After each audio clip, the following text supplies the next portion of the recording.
ডাকসুর আয়োজনে এরকম একটা সুযোগের মাধ্যমে আমার চাকরিটা পেয়েছি।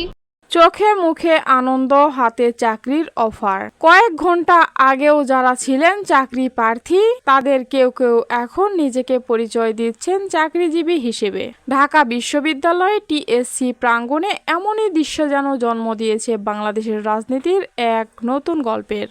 একজন দুজন নয়, আয়োজকদের দেওয়া তথ্য অনুযায়ী একদিনের এই জব ফেয়ারে 420 জন শিক্ষার্থীর চাকরির সুযোগ তৈরি হয়েছে।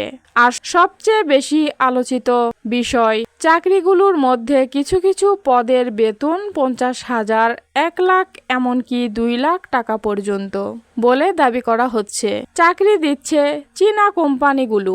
আর এই আয়োজনের পিছনে রয়েছে ঢাকা বিশ্ববিদ্যালয়ের কেন্দ্রীয় ছাত্র সংসদ বা ডাকসু। এখানেই শুরু হচ্ছে আসল রাজনৈতিক গল্প। কারণ প্রশ্ন উঠেছে, ডাকসুর এই জব ফেয়ার কি শুধুই একটি চাকরির আয়োজন, নাকি এর পিছনে রয়েছে কয়েক মাস আগে শুরু হওয়া একটি আন্তর্জাতিক যোগাযোগের বাস্তব ফলাফল।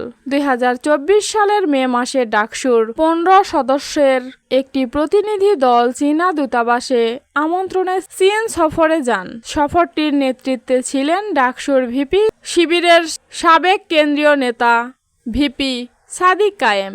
সফরটি তখন থেকেই আলোচনায়, কারণ ছাত্র রাজনীতি সাধারণত কোথায় গিয়ে আটকে থাকে? মিছিল, সমাবেশ, স্লোগান, বিতর্ক, দলীয় কর্মসূচি। কিন্তু ডাকসুর এই সফরের সঙ্গে যদি সত্যি চাকরি, শিক্ষা, স্কলারশিপ এবং ব্যবসায়িক যোগাযোগের মতো বিষয় যুক্ত থাকে, তাহলে এটি ছাত্র রাজনীতির প্রচলিত কাঠামোর বাইরে একটি ভিন্ন ধরনের মডেল তৈরি করতে পারে। আর সেই মডেলের সবচেয়ে দৃশ্যমান ফল এখন টিএসসির জব ফেয়ার। ভাবুন তো একবার, ঢাকা বিশ্ববিদ্যালয়ের টিএসসি, একদিকে শত শত তরুণীর হাতে সিভি, চোখে চাকরির স্বপ্ন, আর অন্যদিকে চীনা ব্যবসা প্রতিষ্ঠানগুলোর প্রতিনিধিরা।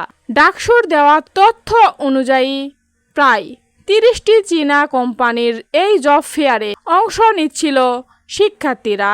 সরাসরি কোম্পানির প্রতিনিধিদের সাথে কথা বলেছেন, সিভি জমা দিয়েছেন, ইন্টারভিউ দিয়েছেন, আর কেউ কেউ সাথে সাথেই চাকরি পেয়ে গেছেন।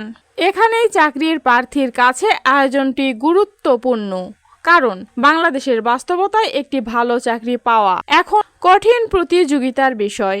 বিশেষ করে তরুণদের জন্য একদিকে চাকরির বাজারের প্রতিযোগিতা, অন্যদিকে অভিজ্ঞতার চাহিদা, আর সরকারি চাকরির ক্ষেত্রে দীর্ঘ প্রস্তুতি এবং সীমিত পদের বাস্তবতা। এই পরিস্থিতিতে ঢাকা বিশ্ববিদ্যালয়ের ক্যাম্পাসে যদি সরাসরি নিয়োগদাতা প্রতিষ্ঠান এসে হাজির হয়, তাহলে একজন শিক্ষার্থীর জন্য সেটি নিঃসন্দেহে বড় সুযোগ। এখানে একটি বিষয় পরিষ্কার করা জরুরি, একটি চাকরির বেতন 50,000, 1 লাখ কিংবা 2 লাখ টাকা, এটি শুনতে আকর্ষণীয়, কিন্তু চাকরির প্রকৃত মূল্য শুধু বেতন দিয়ে বিচার করা যায় না। পদের দায়িত্ব কি, কাজের সময় কত, কোম্পানিটি কতটা নির্ভরযোগ্য, চাকরির মেয়াদ কত, সুবিধা কি, ক্যারিয়ার কেমন, এমন প্রশ্নের উত্তর ও সমান গুরুত্বপূর্ণ।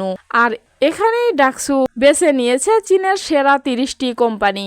এখন এখানেই আছে সবচেয়ে বড় রাজনৈতিক প্রশ্ন, ডাকসু কি ছাত্র রাজনীতির একটি নতুন মডেল দাঁড় করাতে চাইছে, যে রাজনীতিতে শুধু দাবি নয়, সমাধানও থাকবে, শুধু মিছিল নয়, কর্মসংস্থানও থাকবে, শুধু বক্তব্য নয়, আন্তর্জাতিক যোগাযোগও থাকবে। সাদিক কায়েম ও তার নেতৃত্বাধীন ডাকসুর বিভিন্ন উদ্যোগের লক্ষ্যই হচ্ছে শিক্ষার্থীদের দৈনিক জীবনকে সরাসরি প্রভাবিত করা, তাদের সমস্যার সমাধান করা। মেয়েদের জন্য বাস হলগুলো, সুযোগ সুবিধা, জিমনেশিয়াম, ফ্যান, স্যানিটারি ন্যাপকিন, মসজিদের শীতাতাপ নিয়ন্ত্রণ, আর এখন চাকরি। এই ধারাবাহিকতাকেই সমর্থকেরা বলছেন ওয়েলফেয়ার পলিটিক্স, অর্থাৎ রাজনীতির জনপ্রিয়তা শুধু বক্তৃতা দিয়ে নয়, মানুষের জীবনের দৃশ্যমান পরিবর্তন এনে তৈরি করা। কিন্তু একটি সফল জব ফেয়ার মানেই কি পুরো ডাকসুর সাফল্য প্রমাণ হয়? অবশ্যই নয়, কারণ বিশ্ববিদ্যালয়ে ছাত্র সংসদের কাজ অনেক: শিক্ষা পরিবেশ, আবাসন, গবেষণা, পরিবহন, নিরাপত্তা, নারী শিক্ষার্থীদের সুযোগ সুবিধা, ক্যারিয়ার সাপোর্ট, মানসিক সুস্থতা, সংস্কৃতি ও খেলাধুলা।